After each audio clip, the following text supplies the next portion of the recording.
Ces dernières semaines, d'immenses foules se sont rassemblées pour protester contre le projet controversé visant à relever de 2 ans l'âge de la retraite pour le porter à 64 ans.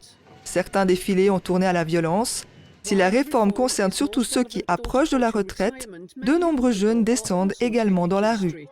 Les jeunes Français sont de plus en plus nombreux à se joindre aux manifestations depuis que le gouvernement a contourné le Parlement pour faire passer ses projets. Depuis quelques semaines, Charles Choliac, 18 ans, fait entendre sa voix tous les soirs, non seulement pour ses parents, mais aussi pour lui-même. Je suis contre cette réforme, tout simplement parce que j'ai 2 parents qui sont en train de se tuer la santé au travail et que j'ai pas envie de les voir mourir au travail en fait. Moi, mon père, il travaille tous les jours, il se lève pour aller sur le tarmac à Roissy à 5h du matin pour charger les avions. J'ai du mal à le voir à 64 piges continuer à se lever à 3h du matin, quoi. Choliac a rejoint un groupe créé par des étudiants universitaires pour organiser des manifestations non autorisées qui ont généralement lieu le soir. Alors que des manifestants ont été vus en train d'incendier des poubelles et de jeter des pierres sur la police, Choliac assure qu'il ne l'a jamais fait. Les sondages d'opinion montrent qu'une large majorité des électeurs est opposée au projet de loi sur les retraites.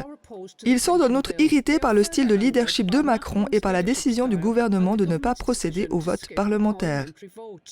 Pour des jeunes comme moi, on grandit avec l'espoir de pouvoir agir sur notre société.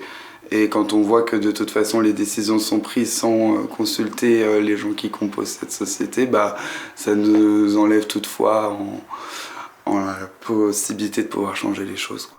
De nombreux étudiants comme Choliac ont rejoint des groupes privés sur les réseaux sociaux qui aident les étudiants à se mobiliser pour des manifestations spontanées. Selon lui, ces groupes permettent d'éviter qu'ils ne soient remarqués par la police. Mais Choliac s'inquiète-t-il des répercussions si les manifestations deviennent incontrôlables ?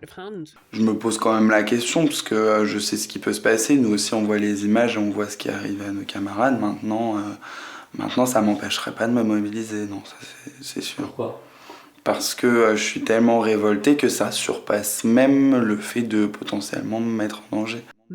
Jeudi, Macron a déclaré que les manifestations n'arrêteront pas la réforme des retraites ou d'autres changements politiques. Les syndicats ont appelé à la poursuite des grèves et des manifestations à l'échelle nationale.